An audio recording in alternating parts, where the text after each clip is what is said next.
una dureza. Entonces, decir que es autoritario no es decir que tiene un látigo y que nos está fregando. No, con buen trato. Con buen trato. El año 65, en la carretera central, experiencia personal, hablando con el psicólogo que atendía a Panamá, que era la fábrica de mata que produce zapatos, él me dijo, mi función es estar a la entrada y mirar la cara de los trabajadores que van a entrar. Y yo detecto que si un trabajador viene un poco cansado, viene un poco tenso, eso se ve en la cara, de esa manera de caminar. Yo lo llamo y me pregunto, ¿y cómo te podemos ayudar? Listo. Siempre una función de preocupación por cada trabajador. Pero después me añadió, muy buen tipo el que me hablaba, conversar largo, años 6, sí. Con este cuidado que yo tengo de cada trabajador, hasta el día de hoy hemos evitado todas las muertes. Entonces, miren ustedes, por un lado hacía interesante una preocupación por la familia del trabajador, pero el fin no era solamente resolver este problema, sino que no nos vengamos con conflicto. Este no era un malcriado, era una persona que aparecía justamente como cercano, como comprensivo, que bien la empresa que nos pone un tipo que se pregunta por la cara que traemos. ¿Me dejo entender? Entonces, decir autoritario no quiere decir malcriadez ni torpezas, sino que hay una fineza para venderte lo que te tengo que vender y para que se haga lo que ya está decidido. Finalmente, es eminentemente colonialista. Me dicen que me faltan 5 minutos. Estoy en el primer punto de la primera revisión. Siga, maestro, sí. No. Bueno, es profundamente colonialista. Pero colonialista no quiere decir que hay alguien de fuera, como hace 5 siglos sucedió en esta América. No. Nos colonizaron entre nosotros. ¿No es cierto? Profundamente. Ese es el modelo. Y eso lo podemos detectar en el aula con los chicos. Cuando los chicos quieren ponerle al otro lo que piensan, porque esa es su experiencia de familia, y está bien, tiene derecho a defender lo que para él ha sido bueno. Pero ¿cómo aprende él a negociar? ¿Cómo aprende él a entrar en un diálogo que empieza siempre distinto? Mi segunda premisa. ¿Será posible pensar el mundo de los niños y adolescentes trabajadores fuera del cambio radical del capital y del trabajo? Sobre eso hablará Yanni, por eso te puedo ir un poco más rápido. Tercera premisa. ¿Bajo qué condiciones hoy día los 4 principios de la Convención hay que repensarlos? ¿Cuáles son estos principios? La no discriminación. Ya no es solo por el color de la piel, solamente, no, múltiple forma de discriminación. No porque es niño, lo discrimino para participar. ¿Cuáles son esas nuevas formas de discriminación que hoy la sociedad nos inyecta?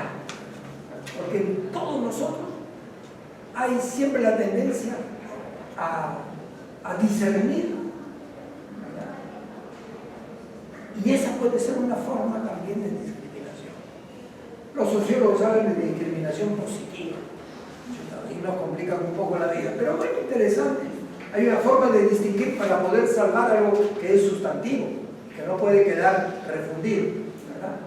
Pero aquí estamos hablando de una discriminación que tiene un impacto en la vida, en los sentimientos, en la manera de ser y de sentir de la gente.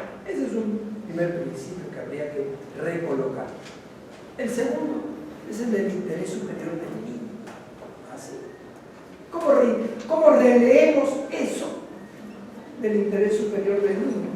Desde una perspectiva de la globalidad de cómo está cambiando el capital y el impacto que tiene en la vida de las criaturas y en eso que llamamos interés superior del niño. Lo otro es el de la sobrevivencia. Hay autores que dicen, hoy el tema fundamental no es la la pobreza, sino la desigualdad y la precariedad, la extensión de la precariedad. O sea, todos estamos en una situación de equilibrio, somos equilibristas.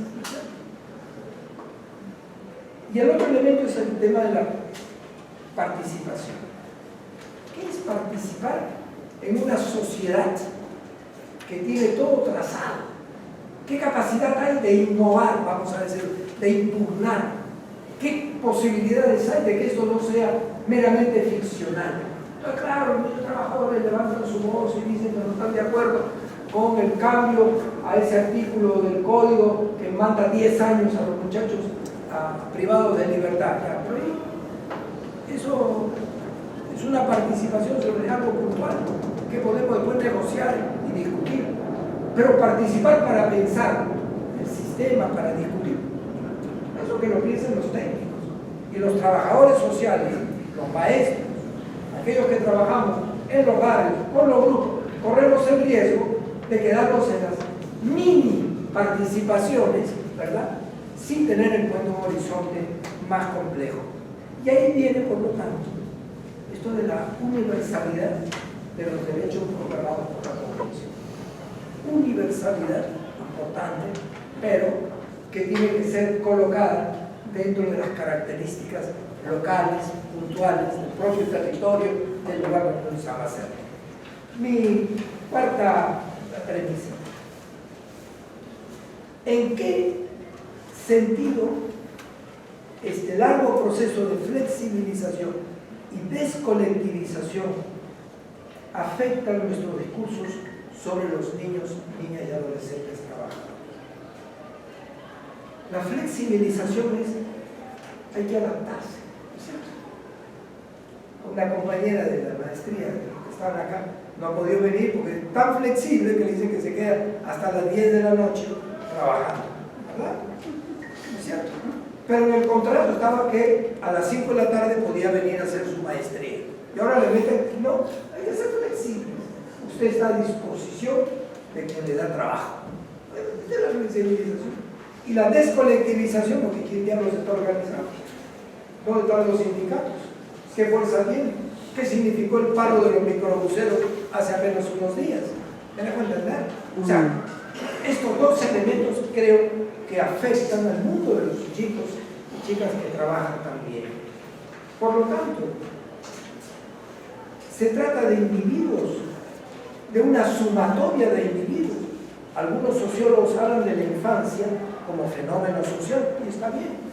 Pero, ¿cómo queda este discurso del fenómeno social si después en la práctica está reducido a una agregación de individuos, a un tratamiento individual, ¿no es cierto?, a una fragmentación de eso que llamamos con una categoría simpática e importante, que es la infancia como fenómeno social? Creo que es un punto a trabajar. Los niños y adolescentes trabajadores en particular son un símbolo de la precarización generalizada de la vida. O sea, la gran pregunta que se hace mucho: ¿y por qué tiene que trabajar el niño? ¿Por qué es pobre? Todo el trabajo es herencia de los miserables.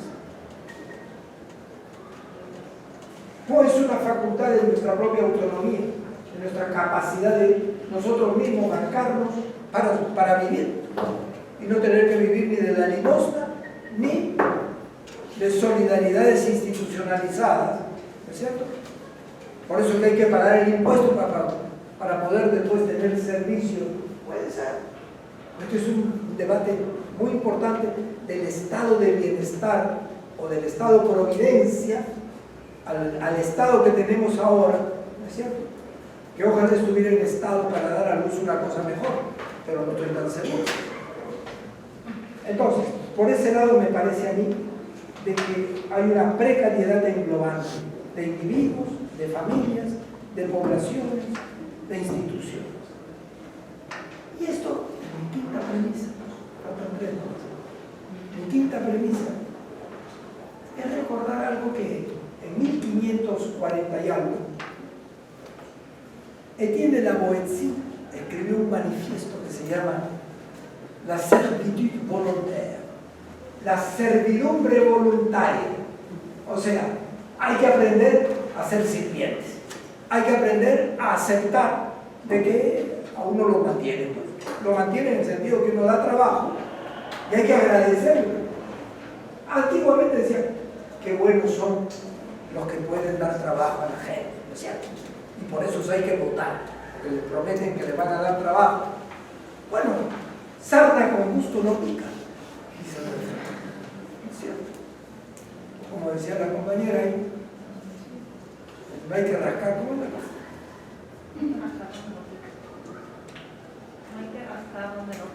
No hay que rascarse donde a uno no le pica. Interesante. Entonces, aquí hay un elemento que me parece importante. Hay quienes hablan que estamos en la tercera ola de esclavitud y de servitud. No la palabra esclavitud, pero sí servitud. Tercera ola. Ese es el nuevo espíritu del capitalismo financiero. Tener súbditos o tener ciudadanos, interlocutores válidos. Tiene que ver, además, si esta es la moral que asiste hoy al capitalismo financiero. La producción de servidumbre. Antes se decía las enfermedades del hogar son la servidumbre. Ahora puede estar tranquilo, porque servidumbre es lo que le planteamos a todos, también a los que tienen profesiones de otro tipo, de otro nivel y reputación. Por lo tanto, aquí viene las morales. Me interesas porque solo decía José Sánchez Parga, mi compañero que trabajaba en la maestría en la Politécnica de Quito, en Francia. Él decía, nos movemos por el valor de cambio y hemos sepultado el valor de uso. ¿Qué quiere decir? Lo que prima es cuánto hay, cuánto cuesta y cuánto voy a sacar de ahí. Es el valor de cambio. Esa es la sociedad. Entonces, con ese criterio, el sistema, evidentemente, utiliza unos a otros, utiliza en el sentido de que hace emerger cierto tipo de fenómenos con los que estamos hablando.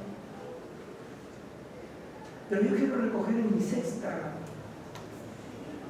premisa, algo que me parece preocupante. En los últimos 25 años ha recrudecido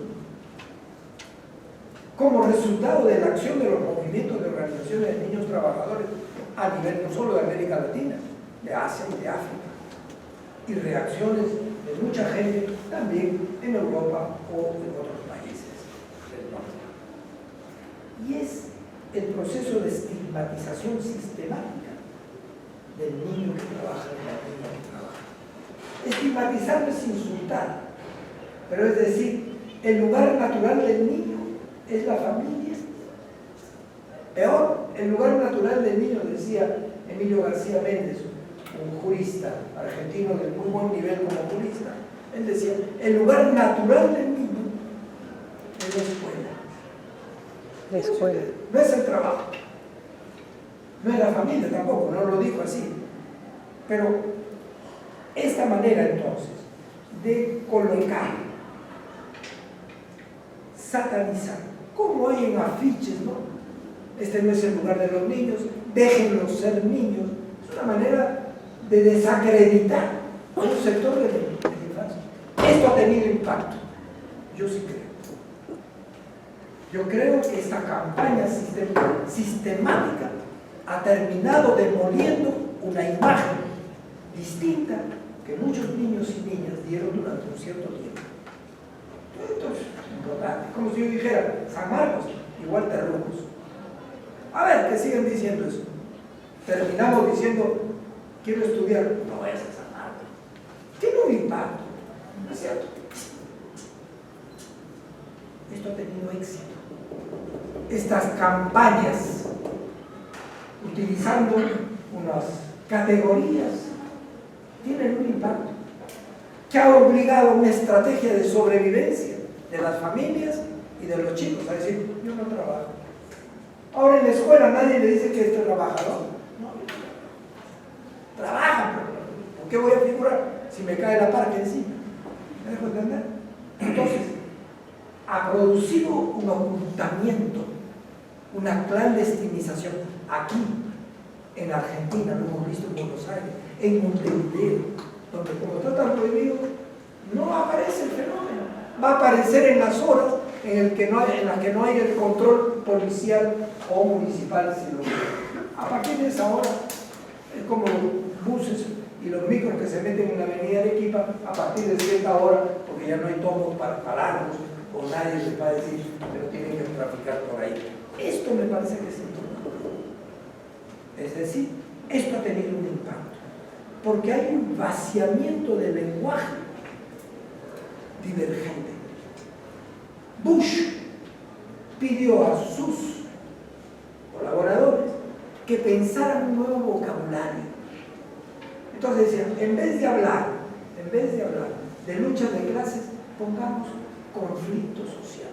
Simpático. Pero ya no se utiliza la palabra lucha de clases, ¿verdad? Pero y así otra, estudiar técnicamente qué palabra ha sido utilizada desde una posición divergente y cómo la vacío del contenido que tenía y le pongo otro contenido en otro contexto. En los años 70, si hubiéramos hablado de negociación con los sindicatos, con los que hemos estado a veces cerca, nos hubieran sacado a la calle. Negociar, ¿cómo que negociar? ¿Qué se pelea? Hoy día, en cambio, dirigentes señores, voy a negociar con el ministerio, con la empresa. O sea, todas las categorías son vaciables del episteme, del contenido que tenían originalmente. Todas, para bien o para mal. Eso es parte de una pelea, ¿verdad? Entonces, cuando decimos algo, tenemos que explicar qué es lo que queremos decir con eso. Si no, nos quedamos en el aire. Esta campaña ha tenido efecto. Y esto me parece a mí, tiene que ver, por ejemplo, utilizar categorías genéricas para incluir. A ver, ¿qué dice la norma en la que se instituye el programa de Yachay? Para atender a los niños en situación de calle, 2 puntos. ¿Quién mete adentro? Mete a chicos trabajadores, a chicos mendigos, a chicos abandonados, a chicos que están en riesgo. Mete todo el mundo, ¿cierto? Igualito que la OIT. Peores formas. ¿Quiénes están ahí? Todas. Perdonen, vayan a ver la lista que ha producido el MIT y ahí tienen, no se escapa nadie. Entonces, estas categorías de carácter genérico, vamos a llamarlo así, es lo mismo con la palabra trabajo decente. Todo el mundo habla de trabajo decente. Aquí hubo un fenómeno simpático con la ley Pulpín, que nadie habló de trabajo decente, sino de trabajo digno. Hasta la CGTB, que antes se lavaba la boca antes de decir trabajo digno. ¿Me van a entender? Las categorías es un nivel también de estar vigilante cómo cooptan lo que sectores sociales, gente que tiene otra perspectiva, acuñan en su caminar, en su trabajo. Podríamos dar otros conceptos. Finalmente, ¿qué es lo que está en juego? Es un proyecto de humanidad. Es un proyecto de humanidad. Lo que está en juego es eso. En el sentido de que lo que subyace a este modelo civilizatorio y a cualquier modelo, yo diría, es la necesidad de producir sentido. ¿Qué sentido producen las organizaciones de chicos y de jóvenes desde una perspectiva que viene desde abajo, como diría Boaventura, ¿cierto? Construir derechos desde el abajo, construir pensamiento desde la gente, desde lo que siente, desde lo que piensa. No solamente decir lo que siente y lo que piensa, sino cómo construir pensamiento a partir de ahí. Ahí me parece que lo que está en juego es una cuestión de sentido. Con toda razón, Quijano hablaba de que la estrategia del imperio es la ocupación de las conciencias, o sea, de la mente, del sentir, la mente de cómo yo me siento frente a todo esto. Tiene que ver ciertamente con producir felicidad. ¿Qué tipo de felicidad ofrece hoy este modelo civilizatorio neoliberal? Claro que sí. Claro que tiene un discurso para sentirse bien, porque tiene un discurso para que no te sientas bien también. En esa perspectiva, entonces, el tema de la dignidad del trabajo, que el trabajo pueda tener un carácter virtuoso. Pucha, uno dice, son palabras bonitas, música celestial, pero en concreto, nos estamos moviendo con un concepto simplemente denotativo, la dignidad, o un concepto que especifica cómo, en dónde y bajo qué condiciones podemos ir hablando del trabajo. Oye, eso es como el salario. No hay salario justo. No existe salario justo. Esto lo discutíamos con los jóvenes hace 50 años. Cuando yo decía, yo no puedo poner el dinero y la entrega de mi fuerza de trabajo y decir que esto es justo. Se acerca a ser menos justo. Pero no hay salario justo que calce a la vida que está en juego. Entonces, en esa perspectiva, sí creo que es importante articular en el trabajo la potencialidad, es decir, aquello que tenemos como potencialidad, las posibilidades, la posibilidad y la praxis. Es decir, cómo estas tres cosas se articulan. No solamente que potencialmente podemos hacer cosas, sino que este mundo de las posibilidades en las que hay que trabajar desde la práctica, desde lo concreto. Yo quisiera concluir. A mí me parece que estamos llamados a repensar algunas de nuestras categorías cuando hablamos de niños, jóvenes, adolescentes, trabajadores, varones o mujeres. Esto del protagonismo, esto de la participación, esto de ser movimiento nacional o internacional, es decir, el aprender a articularse con otros precarizados del mundo. Es decir, si no hay eso, la dignidad no es algo que hay que ir a encontrar debajo de la tierra, sino que es una tendencia y una tensión permanente para ir reajustando aquello que hacemos lo mejor posible con nuestra manera de sentir, de ver las cosas y de entender